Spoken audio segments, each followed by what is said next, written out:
Good afternoon, everybody. I was asked by Allison to serve on the science advisory panel as a social and behavioral scientist. So I work with National Wildlife Federation in Michigan as well as across the Great Lakes and Upper Mississippi River Basin. So I kind of bring a regional perspective, so I'm going to talk a little bit about kind of a case study as a way to kind of give an idea of how to put some of these concepts into action around the science panel report in terms of building community capacity and really involving at a deep and fundamental level all stakeholders who have a role to play in protecting water quality and also enhancing quality of life in the Western Lake Erie Basin. So a lot of my work with National Wildlife Federation is in support of farmer-led and farmer-centered conservation work. So particularly thinking about kind of in-field management practices and farmers supporting other farmers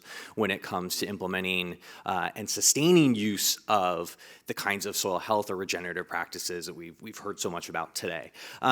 As Steve kind of highlighted at a high level, one of the things we identified through the science panel effort is that the state has made a lot of progress in terms of engaging stakeholders and working to support capacity at the local level.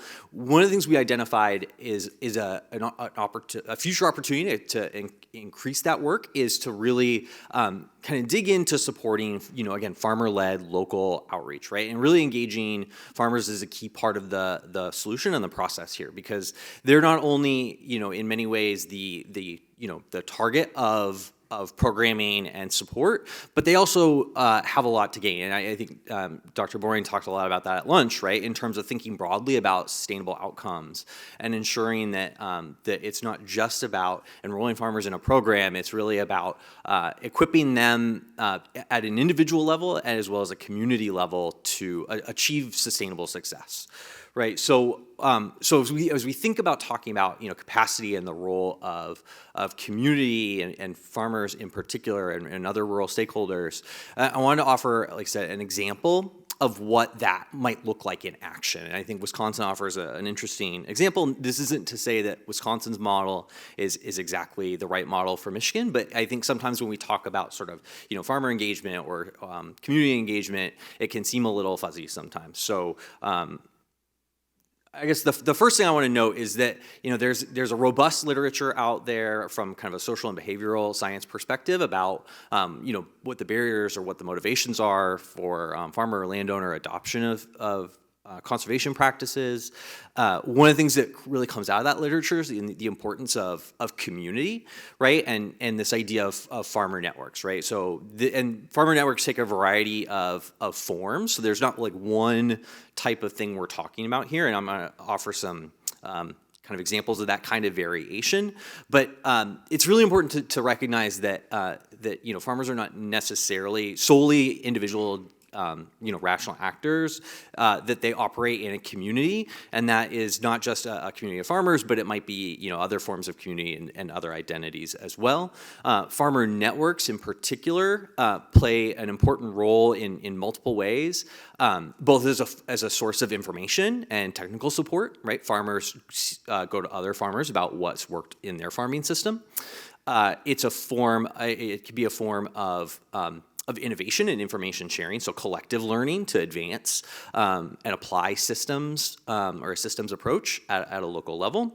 And then there's a normative component to it as well, right? And we recognize in the literature there's this really important role of social norms and what is considered socially acceptable, what goes into a farmer's conception or a community conception of what it is to be a good farmer.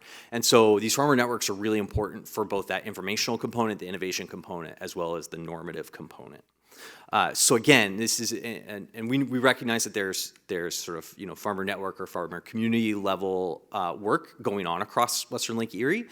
We again think this is an opportunity where there could be a more cohesive approach in a way that really supports that kind of local scale effort. So one of the things that I recently completed was a project to kind of take an inventory perspective of where are farmer networks or farmer either farmer-led or farmer-centered networks across the Great Lakes states. Again, taking that kind of regional perspective.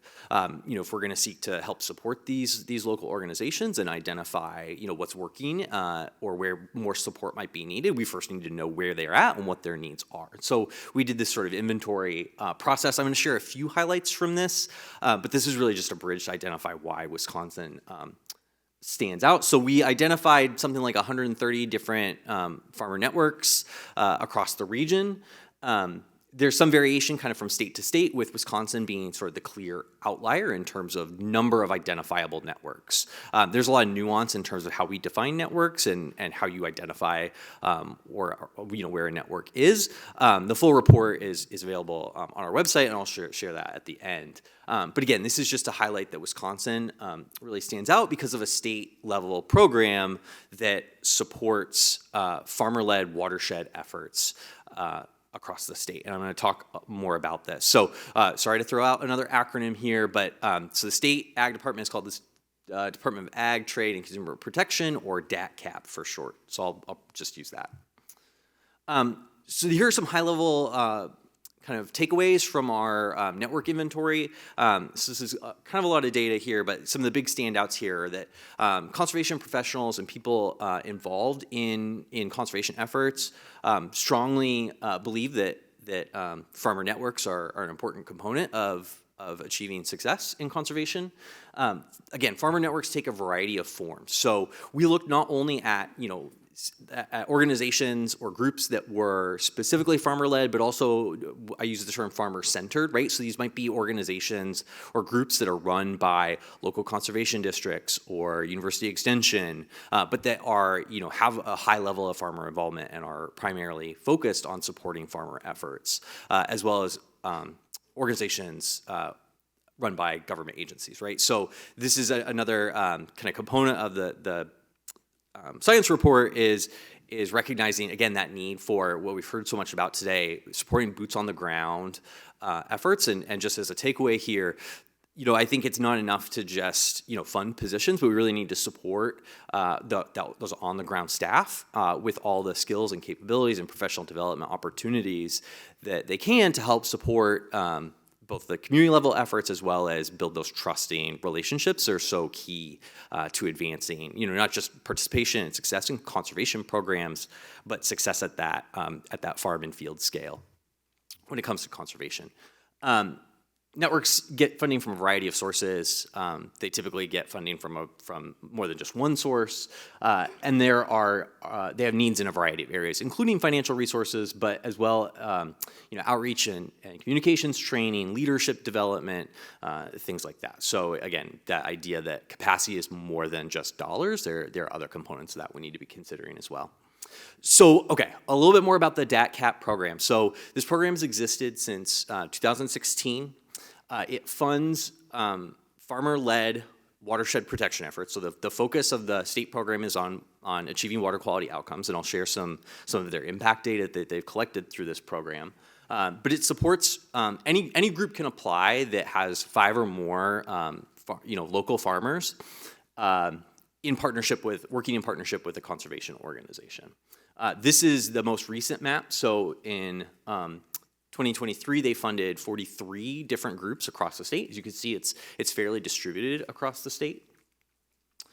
The program has grown over time, so it started small and actually this approach predates the state program.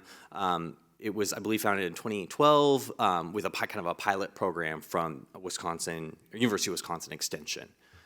So as you see, the program's grown over time. They're now funding, like I said, 43 groups, $1 million a year that they give to these groups. I'm going to share, so the most recent kind of report about outcomes and impacts is from 2021. So that's sort of the previous funding level, so this is going to reflect sort of 30 groups, but again, recognizing that this program has grown in the last few years. Okay, so in terms of outcomes, So these groups have engaged a large number of farmers, right? So as I said, these groups have to have a minimum of 5 farmers involved, but they've, in the most recent reporting year, 2021, there were over 800 producers that were involved in those various groups. So whatever, 800 divided by 30, you get a lot of farmers. So these are fairly large groups of producers. Most of the funding in the program goes towards incentive programs. So 80% are given to these groups to distribute as cost share for practices. There is also funding provided. It's a smaller amount, about 10% for sort of administration and outreach. And so these are just some examples of the kinds of outreach they engage in. Again, for those who work in kind of that on-the-ground conservation space, you won't be surprised to see field days, workshops, those kinds of farmer meetings are sort of a keystone approach, and that's most of what their outreach efforts take. Groups provide cost share for a variety of different practices. So as you see, cover crops and no-till tend to be the highest. But there are a variety of practices incentivized through these programs. I believe groups apply, when they provide their application, they sort of select the suite of practices they're going to focus on. I guess one last thing to point out here, right, is again, recognizing that the state program has a goal of meeting their state water quality goals in part by funding these groups. These groups, again, are producer-led, and so I would say, from my experience working with some of these organizations, they have broader goals than that, right? So water quality is a key outcome, but they also have goals around sustainability, around economic viability, around soil health, and so they are definitely, or they are tending to take sort of all of the above approach to these kinds of conservation programs. They work actively in partnership. Most of these groups have at least 2 or 3 partnerships. Many have more active partnerships, so sort of they're layering on funding and support from a variety of other organizations, University Extension, Nature Conservancy, other nonprofit groups, local conservation districts, so a variety of active partnerships, which again, I would argue is a form of local kind of social capacity.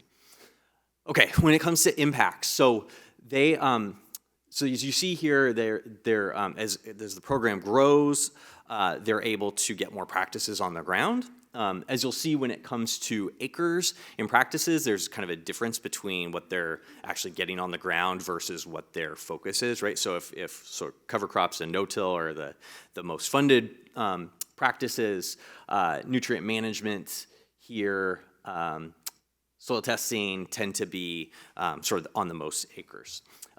They have some estimates in terms of what the water quality impacts in terms of phosphorus reduction and sediment loading comes from. I will note here that this is one of the areas in which this program is still evolving and developing the ability to monitor. And this is another point that I just wanted to hit on real quick from the science panel report is we talk a lot about water quality monitoring and the need to collect water quality data, but likewise we also need sort of social indicator data as well, right? Thinking of this as ultimately kind of a behavior change or a systems change problem, those social indicators are a critical component too. And so there's need in terms of supporting these, not just the producer-led watershed groups, but also their partner organizations at being able to track both practice adoption as well as kind of maintenance or sustaining of use of those practices over time. So I guess that's just a way to say, these are important estimates in terms of outcomes, but there's more, I think, rigor when it comes to actually evaluating what the outcomes of these groups are. But I think this is a useful case study in terms of what that kind of state level support might look like for producer-led groups.